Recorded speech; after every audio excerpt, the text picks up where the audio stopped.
నమస్కారం. నమస్కారం అండి. సో దుర్గా అనే శబ్దం దగ్గర మొదలు పెడదాం మనం. ఈ దుర్గా అనే శబ్దం ఎలా ఏర్పడింది? దుర్గా అనే శబ్దము పరబ్రహ్మ స్వరూపిణి అర్థంలో వాడబడుతుంది. లలితా శాస్త్రం ప్రసిద్ధిగా దుర్లభ, దుర్గమ, దుర్గా, దుఃఖహంత్రి, సుఖప్రద ఉంది. చిన్న నామాల్లో కనబడుతున్న మొదటి రెండు నామాలు దుర్గా శబ్దాన్ని నిర్వచనం. దుర్లభ, దుర్గమ అంటే అంత తేలిగ్గా దొరకదు అనొక అర్థం, అంతు పట్టనిది అని అర్థం. ఈ రెండు అర్థములు పరమాత్మ పరంగా వాడబడుతున్నవి. ఎందుకంటే యతో వాచ నివర్తంతే అప్రాప్య మనసా సహా అన్నారు గనక మనసుకి మాటకి అందనటువంటిదే పరతత్వం, పరమాత్మతత్వం. మనసుతో చెప్పుకుంటాం, మాటతో కూడా వాటి మననం చేసుకుంటాం. అంటే అర్థం ఏంటంటే మనసు మాట పవిత్రం చేసుకోవడానికి కానీ మాట మనసాన్ని పూర్తిగా తెలుసుకోలేదు. అందుకే దుర్గమమైన పరమాత్మ తత్వాన్నే దుర్గా అంటారు. స్త్రీ రూపంలో భావించినా పుం రూపంలో భావించినా పరతత్వం అదే. దుర్లభో, దుర్గమో, దుర్గో అంటూ విష్ణు శాస్త్రంలో వస్తుంది. ఇది దుర్లభ, దుర్గమ, దుర్గా అని వస్తుంది. కానీ మొదటి అర్థం అది దుర్లభము, దుర్గమమైన పరబ్రహ్మ స్వరూపం. ఇదే విషయం దేవి అధర్వ శిష్యంలో కూడా యస్యాహ పరతరన్నాస్తి సైషా దుర్గా ప్రకీర్తిత తాం దుర్గాం దుర్గమాం దేవీం దురాచార విఘాతినిం నమామి భవభీతోహం సంసారార్ణవ తారిణి అని అక్కడ చెప్పడం జరుగుతుంది. దుర్గాతత్వం అక్కడ అద్భుతంగా వేదమే మనకు ఆవిష్కరిస్తున్నది. దుర్లభమైన దుర్గమమైన ఏ పరతత్వం ఉన్నదో ఆ పరతత్వము దుర్గా అని శక్తిగా మనం ఉపాసన చేస్తున్నాం. ఇంకొక అర్థంలో దుర్గా శబ్దానికి అర్థం చెప్తూ దుర్గతులను నాశనము చేసేది దుర్గా అని చెప్పారు. ఆ శబ్దం హంతృవాచక అని చెప్తూ చివరికి ఉండేటువంటి ఆ అనే దీర్ఘాక్షరం ఏది ఉందో అది హంతృవాచకం అని చెప్పారు. అంటే దుర్గతులను పోగొడుతున్నది. దుహు అనే శబ్దంతో ఏవేవైతే చెప్పబడుతున్నాయో వాటన్నిటినీ తొలగించేది దుర్గా. దుహుతో చెప్పబడేది అంటే దుఃఖము, దుస్సాధ్యము, దుర్మార్గము, దురితము, ఇలా మనం ఎన్నో చెప్పవచ్చు. దుష్టత్వము, వీటన్నిటినీ తొలగించేది కనుక దుర్గా అని మంచి నిర్వచనం కూడా శాస్త్రంలో ఉంది. మూడవ నిర్వచనం దుర్గా అంటే ఆశ్రయ శక్తి అని చెప్పారు. దుర్గము అంటాం కోట. ఒక కోటలో ఉన్నవాడు దుర్భేద్యంగా ఉంటాడు, అంటే ఇతరులు ఎవరు అతని దాడి చేయలేరు. అలాగా ఆ పరతత్వాన్ని, ఆ శక్తిని ఎవరు ఆశ్రయిస్తున్నారో వారు కూడా ఆ విధంగా రక్షణ పొందుతారు. కానీ దుర్గా అంటే రక్షణ శక్తి, ఆశ్రయ శక్తి అని కూడా అర్థం చెప్పుకోవచ్చు. తామాశ్రితానాం నవిపన్నరాణాం తామాశ్రిత యాశ్రయితాం ప్రయాంతి అంటే దుర్గా సప్తస్థులని వాక్యం ఇది. నిన్ను ఆశ్రయించిన వారే దేన్ని ఆశ్రయించాలో దాన్ని ఆశ్రయించినట్లు అని అద్భుతమైన మాటను తెలియజేశారు. దుర్గా శబ్దాన్ని భావిస్తే ఇన్ని విశేషమైన అంశములు లభిస్తూ ఉంటాయి మనకి. అంటే దుర్గాదేవి యొక్క ఉపాసన వల్ల మానవునికి, ఈ లోకానికి కలిగేది ఏంటి? తర్వాత ఈ నవరాత్రుల సమయంలోనే ఎక్కువ దుర్గని ఉపాసన దుర్గ గురించి నవరాత్రి వింటుంటాం కదా. ఆ 9 రోజులు ఉండే ప్రత్యేకత ఏంటి? ఏమైనా కొత్త శక్తి మనకు అందుతుందా ఉపాసన వల్ల? మిగతా రోజుల్లో దుర్గని ఏ విధంగా కొలుచుకోవాలి మనం? ఇప్పుడు దుర్గా రూపాచ సంగారే అని ఒక మాట ఉన్నది. ఒకే పరశక్తి కానీ వివిధ సమయాల్లో వివిధ రూపాల్లో వ్యక్తమవుతుంది. దుర్గా అనేది అధర్మాన్ని నిగ్రహించి ధర్మాన్ని రక్షించడానికి వచ్చేటువంటి ఒక మహాశక్తిని దుర్గాను వ్యవహరిస్తాం. ఐశ్వర్యం అప్పుడు లక్ష్మణి, అదేవిధంగా విద్యలప్పుడు సరస్వతిని ఏ తల్లిని అంటున్నామో ఈ రక్షణ స్వరూపంగా ఉన్నటువంటిది. అలాగే సంగ్రామంలో దుష్టత్వాన్ని నిగ్రహించే స్వరూపాన్ని దుర్గా అంటారు. అయితే ఇప్పుడు లక్ష్మీ, సరస్వతి ఇత్యాది రూపములు ఉన్నాయి. దుర్గ యొక్క ప్రత్యేకత ఏమిటి అంటే యుద్ధం యథా యథా బాధ దానవోత్థా భవిష్యతి తదా తదావతీర్యాహం కరిష్యాం యరి సంక్షయం అని అమ్మవారి దేవి మహాత్మ్యంలో చెప్తారు. అంటే దానవోత్థా బాధ భవిష్యతి, దానవుల వల్ల బాధ కలిగినప్పుడు నేను అవతరించి దాన్ని తొలగిస్తానని అభయం ఇచ్చారు. అలా పలుమార్లు వచ్చారు, ఒక్కమారు కాదు. ఈ పలుమార్లు వచ్చిన రూపములన్నిటికీ దుర్గ అనే పేరు. మొదట మధుకైటభ అనే అసురులు వచ్చినప్పుడు నారాయణుడు యోగ నిద్రలో ఉన్నప్పుడు బ్రహ్మదేవుడు ఆ యోగ నిద్రను స్తుతిస్తాడు. అప్పుడు ఆ నిద్ర నారాయణుని విడిచిపెట్టి వస్తుంది. అప్పుడు నారాయణ లేచి మధుకైటభ సంహారం చేస్తాడు. కానీ మధుకైటభ సంహారానికి కారణమైన యోగ నిద్రని దుర్గని అన్నారు. అదేవిధంగా మహిషాసుర మర్దినిగా ఉన్నటువంటి తల్లిని దుర్గని అన్నారు. ఇక శుంభని, శుంభ, చండముండ ఇత్యాది రాక్షసుని సంహరించేటప్పుడు అమ్మవారిని దుర్గని వ్యవహరిస్తాం. ఈ 3 స్వరూపాలని మహాకాళి, మహాలక్ష్మి, మహాసరస్వతి అంటూ దేవి మహాత్మ్యం వర్ణించింది. మామూలుగా కాళీ, లక్ష్మి, సరస్వతి అని ముగ్గురమ్మలు మనకు తెలుసు. కానీ ఈ దేవి మహాత్మ్యంలో దుర్గ రూపాలుగా మహాకాళి, మహాలక్ష్మి, మహాసరస్వతి అని మనం ఉపాసన చేస్తున్నాం. ఇది దుర్గాతత్వంలో అనేకములు కనబడుతుంటాయి. అలాగే మరొకప్పుడు దుర్గముడు అనే ఒక రాక్షసుడు ఉన్నాడని, వాడి పేరే దుర్గముడు. అతడు వేదాది విద్యలన్నీ అపహరించాడు. ఎందుకంటే వేదం వల్ల యజ్ఞం, యజ్ఞం వల్ల దేవతలకు బలం. కానీ దేవశత్రువైన రాక్షసుడు దేవతల బలం క్షీణించాలంటే యజ్ఞ బలం క్షీణించాలి, యజ్ఞ బలం క్షీణించే వేదములు ఉండకూడదని వేదము లుప్తమయ్యేటట్టు చేసేట. ఆ సమయంలో అమ్మవారు అవతరించి ఆ దుర్గముణ్ణి సంహరించిన కారణంగా దుర్గా అని పేరు వచ్చిందని మళ్ళీ పురాణముల్లో మనకు చెప్తున్న అంశం. ఇలా వివిధ సందర్భాల్లో లోకరక్షణ కోసం వచ్చిన దుర్గాదేవి బహుశక్తుల స్వరూపిణి. వచ్చినప్పుడు ఒక్కరితే తల్లి వస్తుంది, కానీ యుద్ధ సమయంలో అసురుడు అనేక రూపాలతో వచ్చినప్పుడు అమ్మ నుంచి అనేక రూపములు వ్యక్తమవుతాయి. అలా వ్యక్తమవుతున్నవే మాతృకా రూపాలు. అంటే బ్రాహ్మి, వైష్ణవి, మాహేశ్వరి, కౌమారి, వారాహి, ఐంద్రి, చాముండ ఇత్యాది శక్తులు, శివదూతి, వైనాయకి, నారసింహి, ఇలాంటివన్నీ అమ్మ నుంచి వచ్చినటువంటి రూపములే. కానీ దుర్గా చరిత్ర చాలా ఆసక్తికరంగా ఉంటుంది. వివిధ పురాణాల్లో, వివిధ శాస్త్రాల్లో దుర్గకు సంబంధించినవన్నీ తీసుకొస్తే గొప్ప గ్రంథం అవుతుంది. అయితే మనకు లోకంలో ఎక్కువగా సప్తశతి ప్రధానంగా వ్యాపించి ఉంది. చండీ సప్తశతి అంటారు, చండీ యాగాలని చెప్తారు. అందులో దుర్గా చరిత్ర ప్రధానంగా చెప్పబడుతుంది. 3 చరిత్రలు విస్తారంగా చెప్తూ మిగిలిన అమ్మవారి నోటే మరికొన్ని దుర్గా రూపాలు చెప్తారు.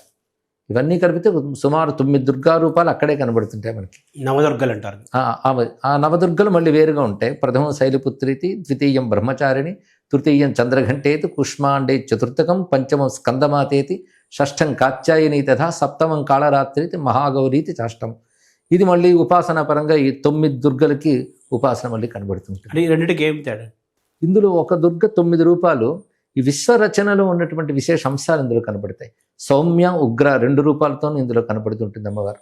అందులో శైలపుత్రి అంటే అమ్మవారు పార్వతిగా వచ్చిన దగ్గర నుంచి, బ్రహ్మచారి అంటే తపోదీక్షకు వెళ్ళినటువంటి సమయం, ఇలా అమ్మవారి యొక్క వివిధ దశలు అందులో చూపిస్తూ 9 దుర్గల పద్ధతి ఇది. ఇంకోవైపు అమ్మవారు చెప్పిన రూపాల్లో రక్తదంతి, భీమ, నంద, శాకంభరి ఇత్యాది రూపాలు వస్తాయి. ఇవి మళ్ళీ చెప్పబడుతూ మరొక సంఖ్యత ఉంటాయి. బహుసంఖ్యలతో దుర్గా రూపాలు కనబడుతూ ఉన్నాయి మనకి. అంటే ఈ నవరాత్రుల మీద ఈ 9 రోజుల పాటు దశమి వరకు చేసే దుర్గా ఉపాసనకి, మిగతా 365 రోజుల్లో మిగతా రోజుల్లో చేసే ఉపాసనకి మనకి వచ్చే బలం కానీ ఫలం కానీ తేడా ఏమన్నా ఉంటుంది? అంటే కాలమహిమ ఒకటి ఉంటుంది. ఎందుకంటే వర్షాకాలం వచ్చినప్పుడు పంటలకు ఉన్న అనుకూలత ఎలాంటిదో, అలాగే కొన్ని ప్రత్యేక పర్వకాలాల్లో చేసే ఉపాసనకి ఎక్కువ ఫలితం ఉంటుంది. ఈ శరదృతువు అంటేనే ఒక విజయానికి సూచన. రామచంద్రమూర్తి కూడా ఈ శరదృతువులోనే ఆయన యుద్ధ ప్రయత్నాలకు బయలుదేరడం మనకు కనబడుతూ ఉంటుంది. అంటే శరదృతువు అనేటప్పటికల్లా ఈ 2 ఆశ్వేజ కార్తీకములు కలిసి శరదృతువులో ప్రారంభం ఈ 9 రోజులు కనుక ఈ జయానికి సంకేతం ఈ పర్వములు, జయం సాధించడానికి. అందుకే మొత్తం ఇదంతా కలుపుకున్న విజయ పర్వము అని చెప్పచ్చు. విజయం అనే మాటకు వచ్చేటప్పటికల్లా సంగ్రామంలో విజయమే మనకు ప్రధానంగా కనబడుతుంది కనుక అమ్మవారి సంగ్రామ రూపమైన దుర్గని ఈ నవరాత్రులు మనం ప్రత్యేకంగా ఉపాసిస్తాం. పైగా శ్రీ విద్య ఇత్యాదులు ఉన్నాయి. అక్కడ వచ్చేటప్పటికల్లా మన లలితా త్రిపుర సుందరి ఉపాసన, ఇవి దుర్గా ఉపాసన కంటే భిన్నంగా కనబడతాయి, కానీ 2 ఒకే శక్తి యొక్క రూపాలే కదా. అయినా వాళ్ళు కూడా శ్రీ విద్య చేసేవాళ్ళు కూడాను ఈ 9 రోజుల్లో మళ్ళీ దుర్గను కూడా ఆరాధన చేస్తూ ఉంటారు. ఈ చండీ మహాత్మ్యం ఇవి పారాయణ చేయడం, ఆ చండీ సప్తశత హోమాలతో పరిపూర్ణం చేస్తారు. చివరికి విజయ అనే పేరు వస్తుంది మనకి. అంటే మొత్తం అంతా కలిపి విజయ పర్వంగా చెప్పబడుతుంది. కానీ ఈ సమయంలో దుర్గమ్మను ఆరాధించిన వాళ్ళు లేదా శక్తిని ఉపాసించిన వాళ్ళు విజయాన్ని పొందుతారు. విజయం అనేది కూడా అనేక సందర్భాలకు అన్వయించవచ్చు. ఎందులోనైనా విజయం సాధించవచ్చు. వాడు కార్యం సిద్ధించాలని చేసే ప్రయత్నం ఫలిస్తే విజయం సాధించడమే కదా. అలాగే ముఖ్యంగా అసుర శక్తుల్ని నశింపజేయడమే ఇందులో ప్రధానంగా కనబడుతున్న అంశం. అమ్మవారు అసుర శక్తుల్ని నశింపజేస్తుంది. అసుర శక్తులు అంటే వాళ్ళకి ఎన్ని శక్తులున్నా వాటితో స్వార్థం నెరవేర్చుకుని లోకానికి హాని కలిగించడం అసురత్వం. ఆ అసురత్వం ఎప్పుడెప్పుడు ఏ రూపాలు ధరించి విజృంభిస్తుందో వాటన్నిటిని నిగ్రహిస్తుంది అమ్మవారు. అసురత్వం బయట ఉండొచ్చు, మనలో ఉండొచ్చు. అంటే భగవద్గీతలో ఆసురీ గుణాలు, దైవీ గుణాలు వర్ణిస్తారు కదా. ఆసురీ గుణాలు మనలో పెరుగుతూ ఉంటే అమ్మవారు ఉపాసన బలం వల్ల, అమ్మవారి అనుగ్రహం వల్ల ఆసురీ బలాన్ని నిగ్రహించుకుని మనలో దైవ బలాన్ని జాగృతపరచుకుని ఉన్నతిని పొందాలి. మనలో ఎలాగో చుట్టూ ఉన్న సమాజంలో కూడాను ఆసురీ బలాలు క్షీణింపబడాలి, దైవీ బలం పెరగాలనే ఉద్దేశంతోనే ఈ శరన్నవరాత్రులు విస్తారంగా దేశమంతటా చేస్తూ ఉంటారు. ఇప్పుడు దుర్గా శక్తి అన్నారు కదా, 2 వేరే వేరా? ఎలా? శక్తే దుర్గా. ఎందుకంటే పరమేశ్వరుడు ఒకడు ఉన్నాడు మన సంస్కృతి ప్రకారంగా. ఆయనకున్నది శక్తి. ఒక్క శక్తి కాదు, ఆ ఒక్క శక్తి అనేక రకాలుగా ఉంటుంది. కానీ శక్తి ఎప్పుడూ ఒక్కటే.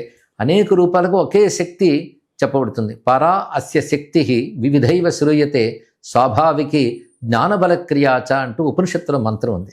అస్య పరమేశ్వరస్య శక్తి, పరమేశ్వరుని యొక్క శక్తి ఉంది. ఆ శక్తి పేరు పరా. పరా అంటే సర్వోత్కృష్టమైన శక్తి. అదే వివిధైవ శ్రూయతే, అనేక రకాలుగా వినబడుతూ ఉంటుంది. అది జ్ఞాన, బల, క్రియ ఇత్యాది రూపములతో అది ఉన్నది. ముఖ్యంగా శక్తికి ఒక్క పేరు ఏంటంటే చిచ్చక్తి. ఈశ్వరుడు యందున్న శక్తి పేరు చిచ్చక్తి. ఈశ్వరుడికి శక్తికి ఏమీ భేదం లేదు. అంటే సూర్యునికి వెలుగెలాగో, చంద్రికయోరివా అన్నట్టు చంద్రుడికి వెన్నెలెలాగో, అదేవిధంగా శివశక్తులు ఒకే స్వరూపం. అంటే పరబ్రహ్మ యొక్క శక్తి. ఆ అస్య శక్తి వివిధ వివిధ విధాలుగా మనకు కనబడుతుంది. అసలు శక్తి పేరు చిత్ శక్తి. చిత్, సత్, చిత్త, ఆనందం అంటాం కదా, చిత్త చైతన్యమే అది. అది సృష్టి చేయాలని సంకల్పం కలిగినప్పుడు సంకల్ప శక్తిగా వ్యక్తమై దాని నుంచి ఇచ్ఛాజ్ఞాన క్రియలు వ్యక్తమయ్యాయి. ఇచ్ఛాజ్ఞాన క్రియా శక్తులతో విశ్వం అంతా విస్తరిల్లుతుంటుంది. ఇందులో విశ్వంలో 2 రకాల రూపాలు ఉంటుంటాయి శక్తికి, సౌమ్య రూపాలు, ఉగ్ర రూపాలు. ఈ 2 శక్తి రూపాలే గనక అది ఎప్పుడు మనకు క్షేమంకరమే. మనలో ఉగ్ర రూపాలుగా అమ్మవారిని ఉపాసించడం కనబడుతూ ఉంటుంది. కానీ ఆ ఉగ్రత్వం అనేది మన లోకంలో చూసే అసురత్వం యొక్క స్వరూపం కాదు. అది దివ్యత్వం యొక్క ప్రకటనమే. అందుకే సౌమ్యాని యాని రూపాని త్రైలోక్యే విచరంతితే యాని చాత్యంత ఘోరాని తైరక్షాస్మాం స్తథాభువం అనే మంత్రం కనబడుతుంది.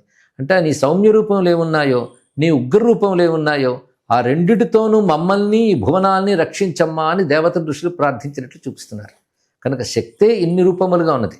అందుకే దుర్గ గురించి కూడా చెప్తే ఒక మాట ఉన్నది, మేధాసి దేవి విదితాఖిల శాస్త్రసార దుర్గాసి దుర్గ భవసాగర నౌ రసంగా శ్రీహి కైటభారి హృదయేక కృతాధివాస గౌరీ త్వమేవ శశిమౌళి కృత ప్రతిష్ఠ. ఇందులో ముగ్గురమ్మల్ని చూపించారు. మేధాసి అంటే సరస్వతిని చూపించడం, శ్రీ కైటభారి హృదయేక కృతాధివాస అంటే విష్ణు వక్షస్థలమునందున్న లక్ష్మివు నువ్వే. అదేవిధంగా గౌరీ త్వమేవ శశిమౌళి ప్రతిష్ఠ, చంద్రశేఖరుని శరీరంలో ప్రతిష్ఠ అయ్యి ఉన్నటువంటి శక్తివి నువ్వంటూ ఈ 3 రూపాలతున్న దుర్గాసి, దుర్గగా నువ్వు ఉన్నావు. దుర్గ భవసాగర నౌ రసంగా, ఇది మంచి మాట వేశారు. అంటే అతి కష్టమైనటువంటి సంసారం అనే సముద్రాన్ని దాటించే నౌక వంటి దానవు నువ్వు అన్నారు. అంటే దుర్గకు మరొక అర్థం తారిణీ శక్తి, అంటే దాటించేది అని అర్థం. ఇక్కడ దాటించడం అంటే ఇవాళ కష్టం నుంచి దాటించడం ఒకటైతే, సంసార సముద్రం నుంచి దాటించడం అంటే మోక్షం ఇవ్వడం. 2 అమ్మవారు చేస్తున్నారు. అంటే భుక్తి ముక్తి ప్రదాయని. ఈ విధంగా సంసారం నుంచి దాటించి ముక్తినిస్తోంది కనుక మోక్షస్వరూపిణి. ఈ నౌరసంగా అనే మాట చాలా గొప్పగా చెప్పారు. సంసార సముద్రం నుంచి దాటించే నౌక అంటే, నౌక సముద్రంలోకి ఎందుకు వస్తుందంటే కొట్టుకుపోతున్న వాళ్ళని కాపాడడానికి వస్తుంది తప్ప అది మునిగిపోవడానికి రావట్లేదు. కనుక మనల్ని అనుగ్రహించడానికి అమ్మవారు ఈ ప్రపంచంలో ఉన్నప్పటికీ ప్రాపంచిక వికారాలు అంటట్లేదుట. అందుకే అసంగా అని మాట వేశారు చక్కగా. ఇదే మనకి వేదముల్లో దుర్గాం దేవీం శరణమహం ప్రపద్యే మంత్రంలోనూ సుతరసి తరసే నమః నావేవ సింధుం దురితాద్యగ్ని అని వేదమంత్రాల్లో కూడా దుర్గ గురించి చెప్తూ నావ ఎలా దాటిస్తుందో మనల్ని అలా దాటిస్తుంది అని. ఈ పేరుతోనే భవతారిణి అని అమ్మవారిని కొలవడం మనకు కనబడుతూ ఉంటుంది, సంస్థానం నుంచి దాటించేదే. కనుక తాం దుర్గాం దుర్గమాం దేవీం దురాచార విఘాతినీం నమామి భవభీతోహం సంసారార్ణవతారిణీం అంటుంది వేదం. సంసార సముద్రం నుంచి దాటించే ఆ తల్లిని నేను శరణు వేడుతున్నాను అని చెప్తున్నారంటే మోక్షకారిణి దుర్గ. ఇప్పుడు ఎన్నో నిర్వచనాలు ఇప్పుడు ఇది కూడా కలిసింది అమ్మవారికి, తారిణీ శక్తి అని. ఇందాక మీరు ఇచ్ఛాశక్తి, జ్ఞానశక్తి, క్రియాశక్తి అన్నారు కదా. వాళ్ళ ఇచ్ఛాశక్తి, జ్ఞానశక్తి, క్రియాశక్తి స్వరూపిణి లలితా సహస్రనామంలో ఉంటుంది కదా. అంటే ఈ మూడింటిని మనం ఎలా తెలుసుకోవాలి సామాన్యుడు? ఇప్పుడు మామూలుగా ఎవరు పని చేయాలని ముందు ఇచ్చ ఉండాలి, ఆ ఇచ్చ నెరవేర్చుకునేటువంటి జ్ఞానం ఉండాలి. ఆ రెండింటినీ క్రియారూపంలో చూపిస్తేనే అప్పుడు పూర్ణత్వం కనిపిస్తున్నది. ఒక వ్యక్తికి ఇది అవసరం. అలాగే ఈశ్వరుడు కూడా జగద్రచన చేసేటప్పుడు ఈ జగద్రచనకి కావలసిన సంకల్పం ముందు ఆయనకు కలిగింది. అదే వేదంలో కూడా ఉపనిషత్తుల్లో స అకామయత అంటాడు. అదేవిధంగా ఐచ్ఛత అని 2 మాటలు వస్తాయి. అంటే ఆయన సంకల్పించాడు అని. అయితే మనకి ఇచ్చ వేరు, జ్ఞానం వేరు, క్రియ వేరు. కొందరు ఇచ్చ ఉండొచ్చు కానీ జ్ఞానం లేకపోవచ్చు, 2 ఉన్నా వనరులు లేకపోవచ్చు. కానీ ఈశ్వరుడికి ఆ శక్తి అన్నీను, ఆ ఒక్క శక్తిలోనే ఇచ్చ ఉంటుంది, జ్ఞానం ఉంటుంది, క్రియ ఉంటుంది, ఏదైనా అందులోనే ఉంటుంది. కానీ ఈశ్వరుని యొక్క ఇచ్ఛాశక్తిని సత్యకామ సత్య సంకల్ప అని ఉపనిషత్తు చెప్తుంది. అంటే పరమేశ్వరుడు యొక్క కామ సంకల్పాలు, అంటే సృష్టి చేయాలన్న కామమైనది అది సంకల్ప రూపంలో వచ్చినప్పుడు దానికి ఒక లక్షణం ఉంది, సత్యం. సత్యం అంటే అమోఘం అని అర్థం. అమోఘంగా ఫలించి తీరుతుంది. అలాంటి ఇచ్ఛాశక్తి అనేది. కనుక ఇచ్ఛాశక్తితో ఉన్న ఈశ్వరుడినే మనం ఉపాసిస్తున్నాం. ఇచ్ఛాశక్తి లేని ఈశ్వరుడు అంటే కేవలం నిరామయ తత్వం. ఆ తత్వం ఉపాసనకు సంబంధించింది కాదు. ఉపాసన శక్తితో ఉన్నప్పుడు ఉపాసన అవుతుంది. అందుకే మాయాశబల బ్రహ్మమే ఉపాసనకి అంటారు. మాయా అంటే శక్తి అని అర్థం. ఇక్కడ ఆ శక్తి అంతుపట్టనిది కనుకనే మాయా అనే వ్యవహారం కూడా మనం చెప్పుకోవచ్చు. అలాంటి ఈశ్వరుడు యొక్క శక్తే ఇచ్ఛాజ్ఞాన క్రియాది రూపాలతున్నది. లలితలో ఏం చెప్తున్నామో అదే దుర్గలో కూడా చెప్తున్నాం. ఆ స్వరూపాన్నే విభిన్న రూపాలతో మనం ఉపాసన చేస్తున్నాం అనేది స్పష్టమవుతుంది. అనేక రూపాల్లో అనేక మంది కవులు, మహర్షులు, మహనీయులు దుర్గాదేవిని శక్తి స్వరూపాన్ని విభిన్న రూపాల్లో వాళ్ళు వివరించారు. చాలా అనేక మార్గాలు ఎంచుకున్నారు దానికి. మనకి దుర్గా యొక్క తత్వాన్ని, దుర్గని తెలుసుకోవాలంటే మనకి సరళమైన సారస్వతం ఎక్కడుంది? సాహిత్యం ఎక్కడ? సరళమైన సారస్వతం అంటే మారణ కవి మార్కండేయ పురాణాన్ని అనువాదం చేశాడు. అందులో పద్యకావ్యంగా దుర్గా గురించి కూడా అందులోనే వస్తుంది. మార్కండేయ పురాణాలను ప్రధానంగా దేవి మహాత్మ్యం ఉంటుంది, తీసుకొచ్చి ఇచ్చారు. ఇంకా ప్రత్యేక పద్యకావ్యం అంటే మనకి ములుగు పాపయారాధ్యుల వారు దేవీ భాగవతాన్ని అత్యద్భుతమైన పద్యకావ్యంగా రచించారు. అయితే ఇప్పుడు ఆ పద్యకావ్యాలు కూడా సామాన్యులకు కొంచెం అతీతంగానే ఉన్నాయనుకోండి. ప్రధానంగా సంస్కృతంలో ఉన్న గొప్ప గంభీరమైన భాషలో ఉంటూనే తేలికగా అర్థమయ్యేటట్టు వచ్చేది దేవీ మహాత్మ్యం. అదే మనకి ఇప్పుడు చండీ సప్తశతి అనే వ్యవహారంలో కనబడుతుంది. ఈ వాంగ్మయం మనకు దొరుకుతుంది. ఇంకా పెద్దల రచనల్లో అంటే కొంతమేరకు శ్రీనాథ మహాకవి కాశీఖండంలో దుర్గ గురించి చాలా విశేషంగా రాశారు. ఇంకా ప్రార్థనా శ్లోకాలుగా చెప్పిన గొప్ప శ్లోకాలు అందించారు పోతన గారు. అమ్మలగన్నయమ్మ ముగురమ్మల మూలపుటమ్మ చాలా పెద్దమ్మ సురారులమ్మ కడుపు అరడి పుచ్చడి అమ్మ తన్ను లోనమ్మిన వెల్పుటమ్మల మనమ్ముల నుండెడి అమ్మ దుర్గా మాయమ్మ కృపాబ్ధి ఇచ్యుత మహత్వ కవిత్వ పటుత్వ సంపదలు. ఈ పద్యం గురించి ఆలోచిస్తుంటే ఆయన భక్తితో ఒక సమాధి స్థితిలోకి వెళ్ళి రాశారేమో అనిపిస్తుంది. అంత విశేషమైన భావాలు ఇందులో పెట్టారు ఆయన. అమ్మలగన్నయమ్మ అంటే తెలుస్తుంది, అమ్మలకు కూడా అమ్మ అంటే కారణాలకు కూడా కారణం అని అర్థం. ఇంకొక అర్థం అమ్మలగన్నయమ్మ పర్వతరాజు పుత్రి, ముగురమ్మల మూలపుటమ్మ. ఇందాక చెప్పుకున్న ఆ శ్లోకం భావమే ఇందులో కనిపిస్తుంది. పర్వత సురారులమ్మ కడుపు అరడి పుచ్చడి అమ్మ తన్ను లోనమ్మిన వెల్పుటమ్మల మనమ్మలు ఉండేడి అమ్మ అన్న మాటలో చాలా విశేషమైన భావాన్ని ఉంది. సురారులమ్మ అంటే రాక్షసుల తల్లికి కడుపు ఆరడి పెట్టింది అంటే అర్థం రాక్షస సంహారం చేయడం వల్ల రాక్షస తల్లి బాధపడుతుంది.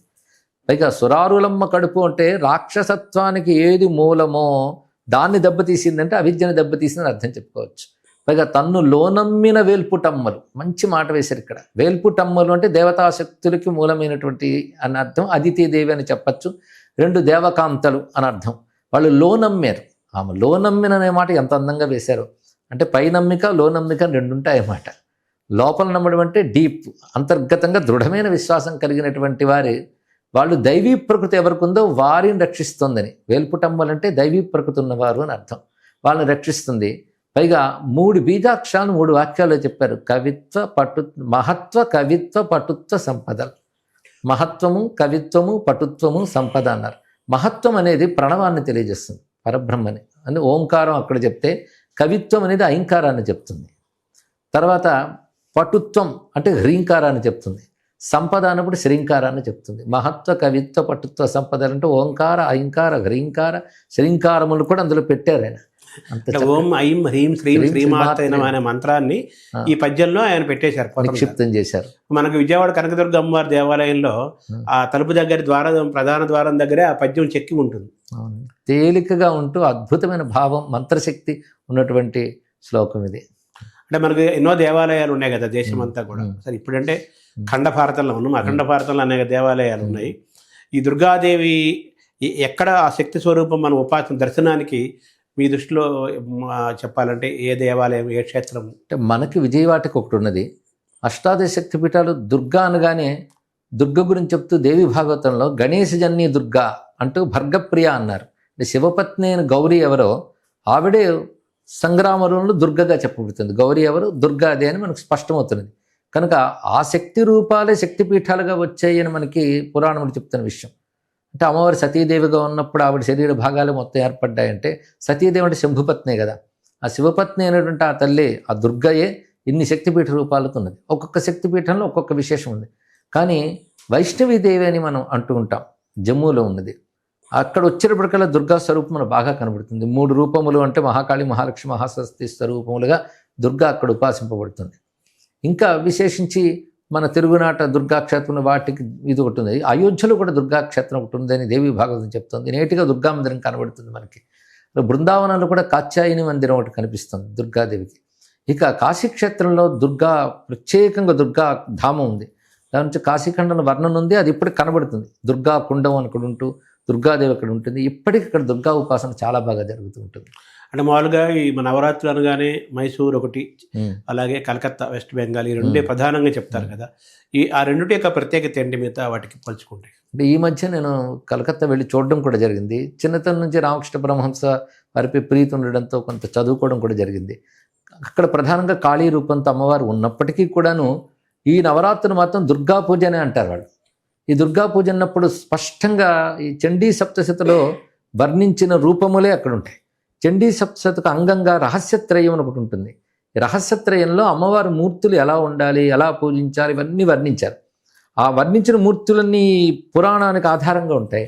ఆ మూర్తులే సృష్టిస్తారు అక్కడ, అంటే ఆకృతులు తయారు చేసి పూజిస్తారు. ఆ 3 మూర్తులు ప్రధానంగా ఉంటాయి. మహాకాళి, మహాలక్ష్మి, మహాసరస్వతి మూర్తులు. మహాకాళి అనేది 10 చేతులతో నీలకాంతులతో ఉంటుంది.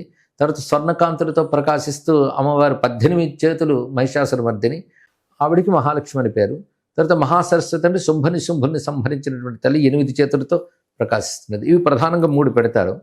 ఇంకా క్రింద రక్తదంతి, భ్రామరి, తర్వాత భీమ, నందాదేవి ఇత్యాది దేవతలు, వింధ్యవాసిని మొదలైన దేవతల్ని పెడతారు. ఇవన్నీ ఆ గ్రంథంలో వర్ణించిన ప్రకారంగా ఎలా ఉండాలో రూపంలో వర్ణించుంది శాస్త్రంలో.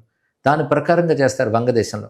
అవే రూపాలను మళ్ళీ ఇంత మీరు మరొకటి చెప్పారు, కలకత్తాతో పాటు మనకి క్షేత్ర మైసూరు అప్పుడు రాజుల కాలంలో రాజులకి ప్రధానంగా దుర్గా ఉపాసన ఉంది.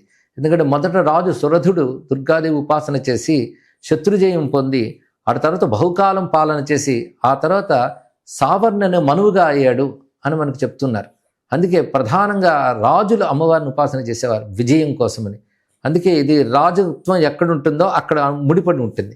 అందుకే మైసూరు కోటలో అప్పటి నుంచి దుర్గా ఉపాసన ఉంది. అది అలాగే కొనసాగుతోంది. మనకు దుర్గనగానే అదే గుర్తొస్తుంది దక్షిణాపథంలో. అంటే మనకి తెలుగు వాళ్ళకి ముఖ్యంగా విజయవాడ కనకదుర్గ అమ్మవారు చాలా ప్రధానంగా మనం కొలుచుకుంటాం కదా.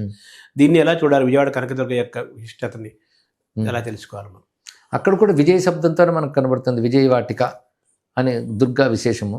ఇంద్రకీలాద్రి అనే పర్వతంపై అమ్మవారు నెలకొని ఉన్నారు. అది మనకి అష్టాదశ శక్తిపీఠాలు లేకపోయినా అమ్మవారు కొన్ని అనంత శక్తిపీఠాల గురించి పురాణాలు చెప్తున్నాయి. అలాంటి శక్తిపీఠాలు ఒకటిగా చెప్పుకోవాలి ఇక్కడ. ఇదో ప్రధాన కేంద్రంగా మనకున్నది. బహుకాలం నుంచి ఈ కనకదుర్గ ఉపాసన ఇత్యాది ఉంది. ఆ రోజుల్లో మాధవర్మ అనే రాజు విజయవాటికను కేంద్రంగా తీసుకుని పాలించినప్పుడు అప్పుడు కనకవృష్టి కూడా కురిసింది దుర్గ కృప వల్ల అని ఒక చరిత్ర ఉంది. విశ్వనాథ వారు ఆంధ్రప్రశస్తిలో కూడా చరిత్రని పేర్కొన్నారు. అప్పటి నుంచి కనకదుర్గ అనే పేరు కూడా అమ్మవారికి కనబడుతుంది. కనకదుర్గ అనే పేరుతో ఉన్నది మాత్రం ఒక్క తల్లే. ఈ తల్లిపై కూడా కనకదుర్గ లహరి అని ఒక మంచి సంస్కృత గ్రంథం ఉంది. అది శంకరులు రాశారంటారు. శంకరులు రాశారంటారు ప్రమాణం కనబడకపోయినా మంచి శ్లోకములతో దుర్గమ్మ మీద రచన మనకు కనబడుతుంది. అంటే మనకి ఆ కనకధారాస్తవానికి దీనికి ఏమైనా తేడా ఉంటుంది? అక్కడ కనకం అంటే సువర్ణం కురిపించాలన్న ఉద్దేశంతో అక్కడ చెప్పడం కనబడుతుంది. ఇక్కడ అమ్మవారు సువర్ణం కురిపించిన వైనంగా మనకి కనకదుర్గ అనడం కూడా కనబడుతుంది. అంటే దుర్గా ఉపాసన ఎలా చేయాలి, అలాగే ఉపవాసం ఉండాలా, ఎలా ఈ దుర్గా ఉపాసన ఈ 9 రోజులు ఎలా చేసుకోవాలి, విడిగా కూడా ఎలా చేసుకోవాలి దుర్గా ఉపాసన? సాధారణంగా దుర్గా ఉపాసన అంటే దుర్గకి అనేక మంత్రాలు ఉన్నాయండి. ఒకటి చండీ మంత్రం. దుర్గని చండీ అని కూడా అంటారు. చండీ అంటే యుద్ధంలో ఆవిడ కోపస్వరూపిణిగా గోచరించింది కనుక దుర్గకే చండీ అనే పేరు కూడా వచ్చింది. అందుకే అమ్మవారి అసలు దానికి చండీ అని కానీ దుర్గా అని పేరు పెట్టలేదు వ్యాసుడు. దేవి మహాత్మ్యం అని పేరు పెట్టారు. కానీ అందులో ఉన్నటువంటి కథలన్నీ అసుర సంహార గాథలు కనుక చండీ, దుర్గా ఇత్యాది వ్యవహారాలు కనబడతాయి. అలాగే బయట లోపల బాధించే శక్తుల్ని తొలగించాలంటే ఆ నామాలతో అమ్మవారిని పిలవడమే చాలా విశేషం.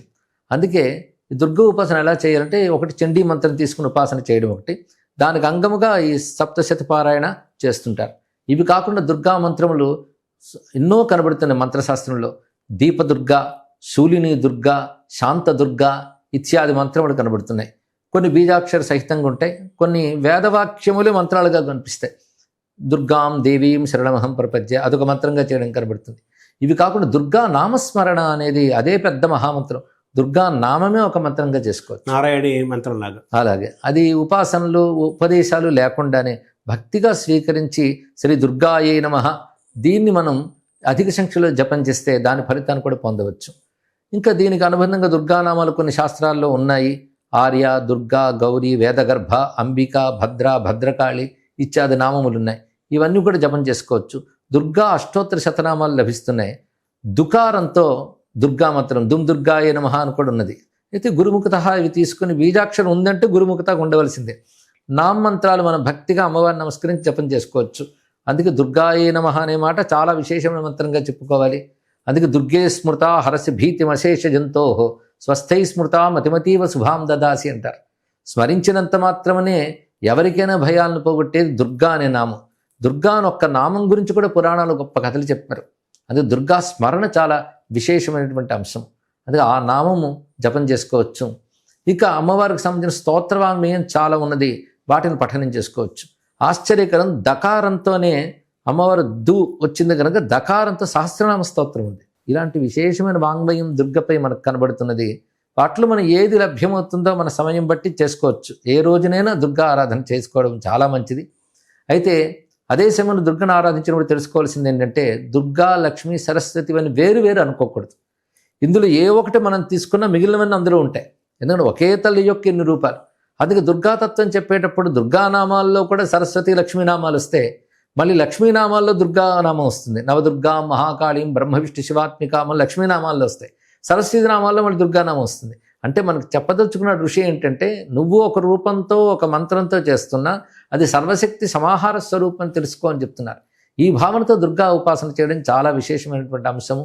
పైగా నామమే మంత్రంగా చేసుకోవచ్చు కూడా చెప్పాం. ఈ సమయంలో ముఖ్యంగా ఈ 9 రోజులు కూడా వారి వారి శక్తి అనుసారం చేయమని శాస్త్రం చెప్తోంది, కానీ ఇదే విధానం అని చెప్పలేదు. వివిధ విధానాలు చెప్పింది. ఉపవాసం ఉండడం అనేది ఐచ్ఛికం.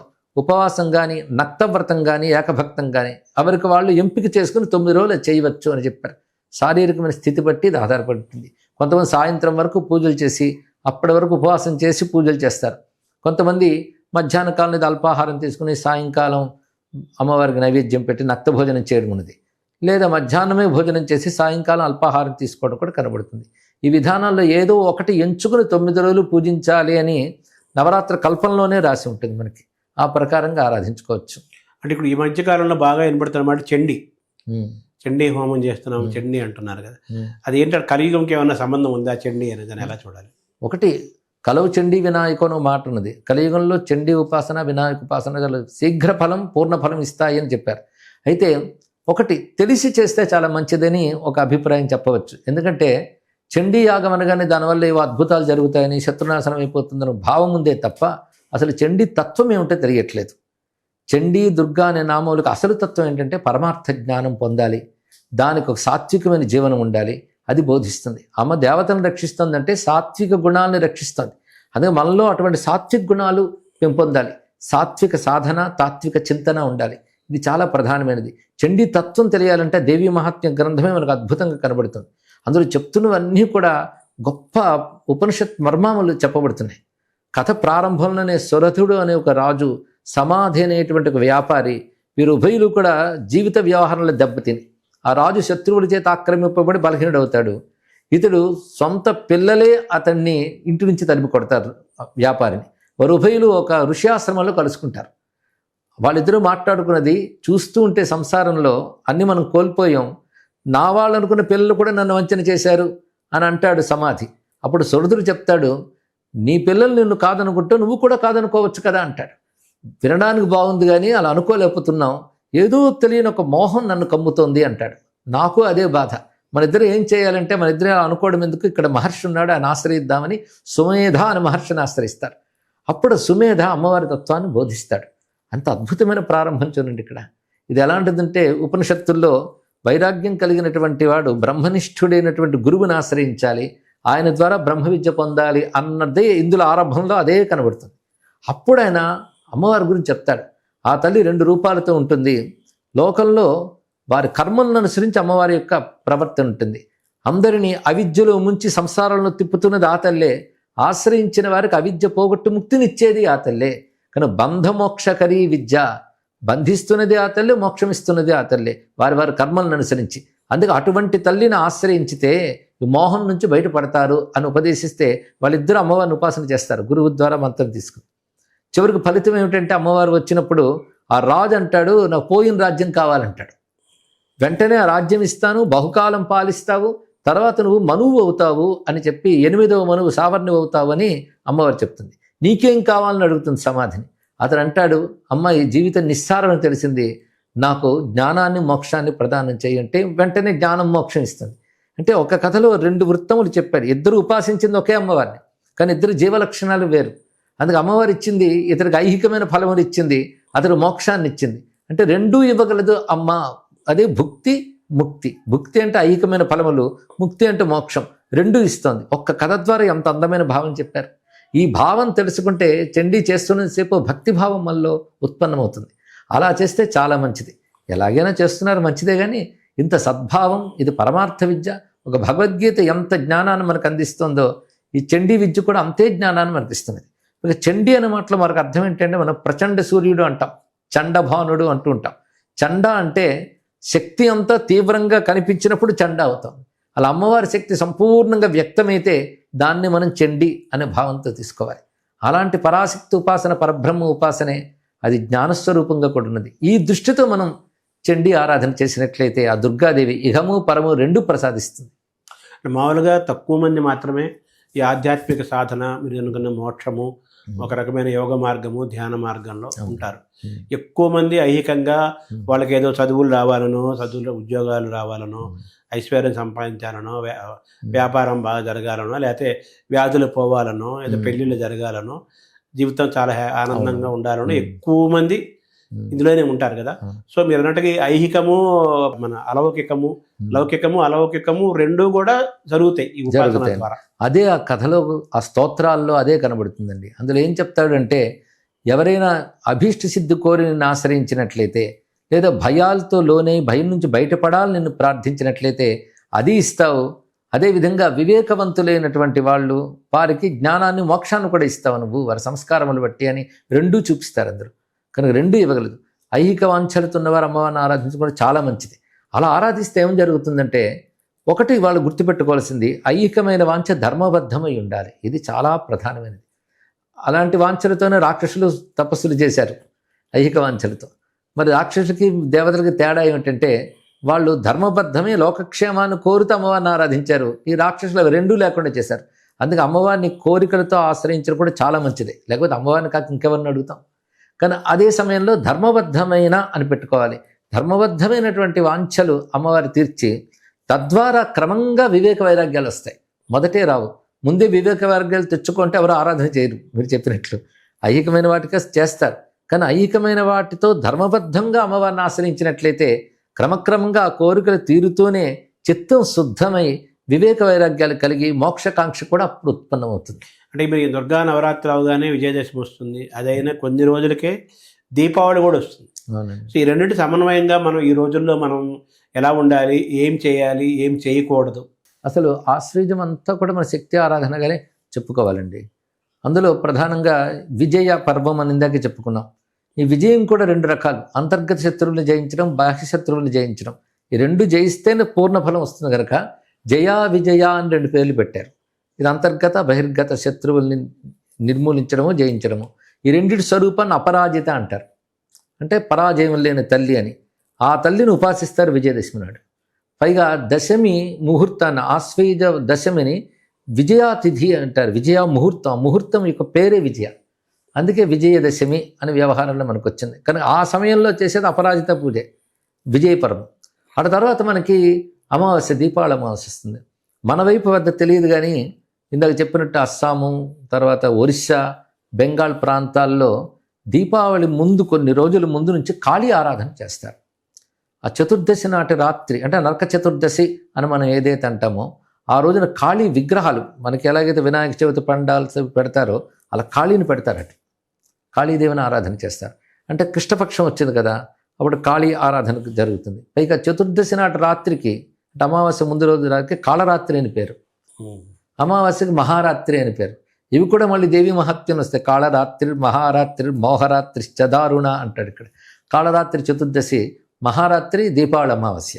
మళ్ళీ రెండు అమ్మవారితోనూ అనుబంధం.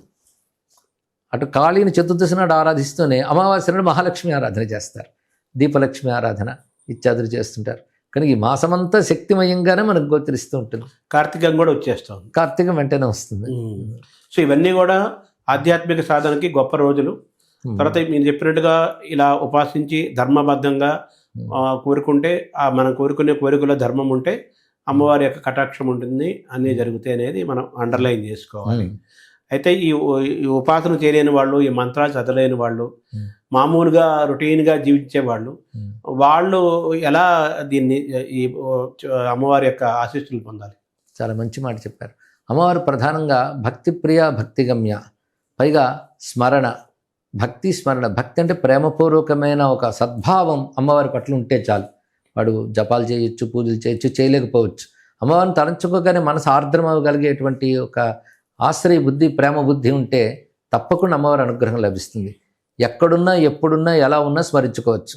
అందుకే శంకరులు ఒక మాట అంటారు, భవానీ భవానీ భవానీ త్రివారం ఉదారం ముదా సంతతం ఏ జపంతి నశోకం నమోహం నలోభం న దుఃఖం యథా కదాచిత్ కథంచిత్ కుతశ్చిత్ జనానం. ఎవరైనా ఎక్కడైనా ఎలాగైనా ఎప్పుడైనా భవానీ భవానీ భవానీ అనుకుంటే చాలు వాళ్ళకి శోకము మోహము లోభము దుఃఖము లేకుండా ఉంటాయమ్మా అని చెప్పారు ఇక్కడ. ఎవరైనా అమ్మవారి నామస్మరణతో ధరించుకోవచ్చు. మన సంస్కృతిలో గొప్పతనం అదే. చేయదలుచుకున్న వాళ్ళకి కఠిన నియమాలతో కూడిన ఉపాసనలు ఉన్నాయి. ఏమీ లేకుండా అమాయకమైన ప్రేమతో ఉంటే నామస్మరణతోనే ఎక్కడున్నా తలంచితే చాలు ధరించిపోతాం. అలాంటి మార్గంలో మనకు పెద్దలు చెప్పారు. అవి కొంచెం భావపూర్వకంగా చేస్తే అద్భుతమైన ఫలితం వస్తుంది. భావానికి ఖర్చు పెట్టక్కర్లేదు, సమయము అక్కర్లేదు, మనసు అంతే. అందుకే భవానీ భావనాగమ్య అన్నారు. అవును. మామూలుగా సామాన్యులు, అన్ని సామాజిక వర్గాలు, అన్ని వయసుల వాళ్ళు, అన్ని రంగాల వాళ్ళు, నిరక్షరాస్యులు అందరికీ కూడా మంచి జరగాలి, అందరూ ఆనందంగా సుఖంగా ఉండాలి అంటే మీరు ఈ ఉపాసనలో ఈ దైవ ఆధ్యాత్మిక వాతావరణంలో మీరు సూచించేది ఏంటి? అయితే అమ్మవారి కథలు, మన దుర్గమ్మ కథలు చూస్తూ ఉంటే అతి సామాన్యులు అమ్మవారి భక్తులు కనబడుతూ ఉంటారు. రాజులు ఒకవైపు, పండితులు మరొకవైపు. ఇందాక చెప్పినటువంటి సామాన్యమైన ఒక వ్యాపారి కూడా అమ్మవారిని ఉపాసించి తరించిపోయిన ఆయన చూపిస్తారు ఇక్కడ. అంటే ఒక అధికారం ఐశ్వర్యం ఉన్న రాజు ఒకవైపు, ఒక వ్యాపారం చేసుకునేటువంటి వాడు ఒకవైపు, ఇద్దరు అమ్మవారి భక్తులు కాగలిగారు. అయితే అమ్మవారికి ప్రధానంగా భక్తి ప్రధానం. భక్తి మన ప్రవృత్తి నుంచి వస్తుంది కనుక ఒక విశ్వాసంతో కూడి ఆశ్రయిస్తే దాని పేరు భక్తి అని నిర్వచనం. దుర్గాదాస్ అని ఒక కథ చెప్తూ ఉంటారు. ఆయన ఒక గాజుల వ్యాపారి. అంటే ఆ రోజుల్లో గాజులు మలారం వేసుకుని ఇంటింటికి వెళ్ళి అమ్మేటువంటి వ్యాపారి. ఆయనకు తెలిసింది ఒకటేట, ఎప్పుడు దుర్గా దుర్గా దుర్గా అనడమే అలవాటు. పొద్దున్న లేచి దుర్గాదేవికి నమస్కారం చేసుకుని తన వ్యాపారంలోకి తను వెళ్తాడు. వెళుతున్నంతసేపు ఎప్పుడు దుర్గను స్మరిస్తూనే ఉంటాడు.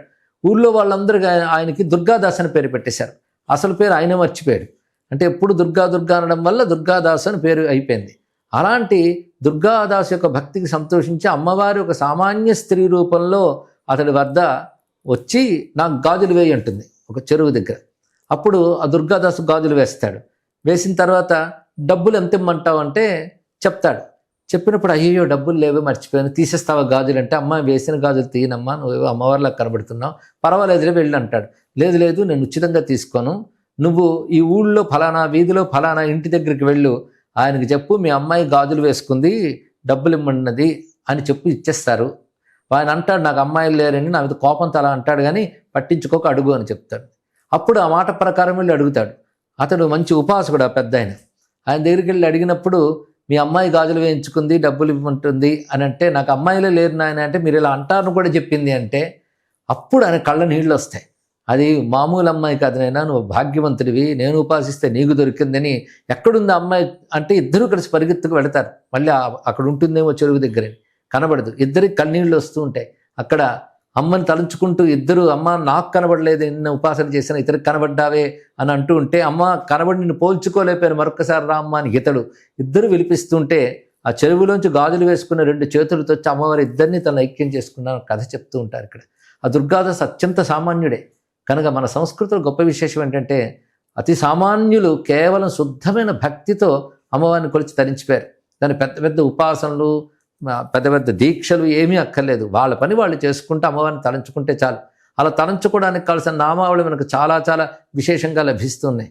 అందుకే ఆ దుర్గా అంటే ప్రధానంగా కరుణామయి, కరుణాస్వరూపం. అమ్మవారి రూపం అంటేనే కరుణ. కరుణ లేకపోతే రూపం ఎందుకు తీసుకుంటుందా తల్లి? ఏ రూపము లేనటువంటి చిచ్చక్తి ఒక నామంతో ఒక రూపంతో వ్యక్తమైందంటేనే మనం అనుగ్రహించడానికే స్వీకరించింది. అందుకే జగత్రాతుం శంభోర్ జయిత కరుణ కాచి దరుణ అంటారు ఆదిశంకర సౌందర్య లహరిలో. జగత్తును రక్షించడం కోసం ఈశ్వర కారుణ్యం ఒక రూపం ధరించింది, అదే అమ్మవారి రూపం. ఈ అందమైన వాక్యాన్ని మూక కవి కూడా కారణపరచిద్రూప కాంచీపుర సిమ్ని కామపీఠగత కాచన విహరతి కరుణ కాశ్మీర స్తబక కోమలాంగలత. ఇందులో అమ్మ పేరు పెట్టలేదు. కాంచీపురంలో ఒక కరుణ తిరుగుతోందన్నాడు అంతే. అంటే అమ్మవారిని కరుణనే చెప్పారు ఇక్కడ. ఆ కరుణా స్వరూపిణిగా అమ్మవారిని చూపిస్తూ ఆ తల్లి గురుమండల రూపిణి గుండి మనం అనుగ్రహిస్తుందని చండీ శబ్దం వాడుతూ ఆ మహానుభావుడు ఒక మాట అంటాడు. కుండలి కుమారి కుటిలే చండి చరాచర సవిత్రి చాముండే గుణిని గుహారిని గుహ్యే గురుమూర్తే త్వాంనమామి కామాక్షి అంటూనే ఇందాక మీరు చెప్పిన ఇంత దుర్గా ప్రస్తావనలో ఆ మూక కవి అద్భుతమైన పద్యం చెప్పాడు. ప్రణత జనతాపవర్గ కృత రణసర్గ ససింహ సంసర్గ కామాక్షి ముదిత భర్గ హత రిపువర్గ త్వమేవ సా దుర్గా. ఇక్కడ అపవర్గ అంటే మోక్షస్వరూపిణి నువ్వు. ప్రణత జనత అపవర్గ, నమస్కరించిన వారికి మోక్షస్వరూపంగా అనుగ్రహిస్తున్నావు. కృత రణసర్గ, యుద్ధంలో వచ్చిన తల్లే దుర్గన్నాం కదా. ససింహ సంసర్గ, ఇక్కడ సింహం అనే మాటకు ఇంకో విశేషం ఏంటంటే అమ్మవారి సింహవాహనం దుర్గా విషయంలో చాలా ప్రత్యేకమైన స్వరూపం. అంటే అమ్మవారి ఆలయాల్లో కూడా సింహం ఉంటుంది ఇక్కడ, సింహాసనేశ్వరి. ఈ సింహం కూడా అనేక దేవతా శక్తులతో ఉంటుంది. అమ్మవారి ఉపాసనలో సింహ నమస్కారం ఒకటి చెప్పారు. మామూలుగా నంది శివునికి, గరుత్మంతుడు విష్ణువుకి చెప్తారు, అమ్మవారికి సింహం చెప్తారు. కానీ ఈ సింహానికి కూడా మంత్రం ఉంది. శ్రీ మహాబలాయ సింహాయ నమః అనే మంత్రంతో సింహానికి నమస్కరించుకున్న విజయం లభిస్తుందట. అమ్మవారి యుద్ధంలో సింహం యొక్క క్రీడ కూడా చాలా చూపిస్తారు. కానీ ఆ సింహవాహినిగా అమ్మవారిని ఇక్కడ మనం భావన చేస్తున్నాం. అటువంటి ఆ తల్లి ససింహ సంసర్గ కామాక్షి ముదిత భర్గ హత రిపువర్గ త్వమేవ సా దుర్గా. భర్గుడిని అంటే శివుని ఆనందింపజేసినటువంటి తల్లి రిపువర్గాన్ని, శత్రువర్గాన్ని పోగొడుతుంది. శత్రువులు అంటే ప్రతికూలతలు అని అర్థం. ఇక్కడ మనల్ని ఎదగనివ్వకుండా అడ్డుకుంటున్న శక్తులు లోపల ఉండొచ్చు, బయట ఉండొచ్చు, గుణాల రూపంలో, స్వభావాల రూపంలో ఉండవచ్చు. అలాంటి శత్రు సంహారణగా దుర్గనుకి చూపిస్తాడు మూక కవి. అక్కడ కామాక్షిదేవి దుర్గగా భావన చేశాడు. అందుకే అంతా ఒకే శక్తిని చెప్పడంలో విశేషం. కానీ ప్రధానంగా ఈ 9 రోజులు మాత్రం దుర్గా అనే భావమే ప్రధానంగా మనకు కలుగుతూ ఉంటుంది, ఎన్ని రూపాలతో ఉపాసించినప్పటికీ. అంటే మీరు దుర్గా అంటే కరుణ, కాంచీపూరి కూడా కరుణ అన్నారు కదా, అరుణాం కరుణాతరంగితాక్షి అంటారు కదా, దాని అర్థం కూడా అదే. అవును, అరుణవర్ణమే కరుణకు సంకేతం అని చెప్పారు. కరుణ తరంగితం, తరంగితం అంటే ఆగకుండా అమ్మవారి నుంచి కన్నుల నుంచి అలా కరుణ వస్తూనే ఉందిట. ఈ కరుణే రకరకాల శక్తులతో లోకాన్ని కాపాడుతుంది. కానీ లోకంలో మనం చూస్తున్నవన్నీ అమ్మ కారుణ్యమే, ఆ కరుణ తప్ప మరొకట్లేదు. అమ్మక దయ అంటే ఆ మాట కంటే అమ్మే దయ అని ఇంకా బాగుంది ఇక్కడ. కానీ అమ్మ యొక్క దయ కంటే దయే అమ్మ స్వరూపంగా ఉంటూ లోకాన్నంతటి అనుగ్రహిస్తుందని కరుణాస్వరూపంగా అమ్మవారిని దర్శించాలి. అటువంటి దయామయి శుద్ధమైన నిష్కపటమైన భక్తికే సంతోషిస్తుంది. అందుకే నాకేమీ తెలియదమ్మా అని శరణు వేయడమే గొప్ప తెలివి. అంటే మంచితనం కూడా ఉండాలి కదా మనిషికి, భక్తి ఒకటే కాదు కదా. అది మంచితనం లేనప్పుడు భక్తి ఎప్పుడూ పండదండి. మంచితనం లేని భక్తి రాక్షస భక్తి అవుతుంది. వాళ్ళు తపస్సులు చేశారు, ఏవో పొందారు, కానీ ఆ భక్తిని మనం పేర్కొనట్లేదు. హిరణ్యకశిపుడు భక్తుడే, చాలా తపస్సులు చేశాడు, కానీ అందులో స్వార్థం ఉంది, భగవత్ ప్రేమ లేదు, మంచితనం లేదు. కనుక ఎప్పుడూ ధర్మంతో కూడిన భక్తే భక్తి అనిపించుకుంటుంది. అందుకే ఇందాక కూడా ధర్మబద్ధమైన కోరుకుంటే మంచిది అన్నాం. కానీ మంచితనం ఉండాలి.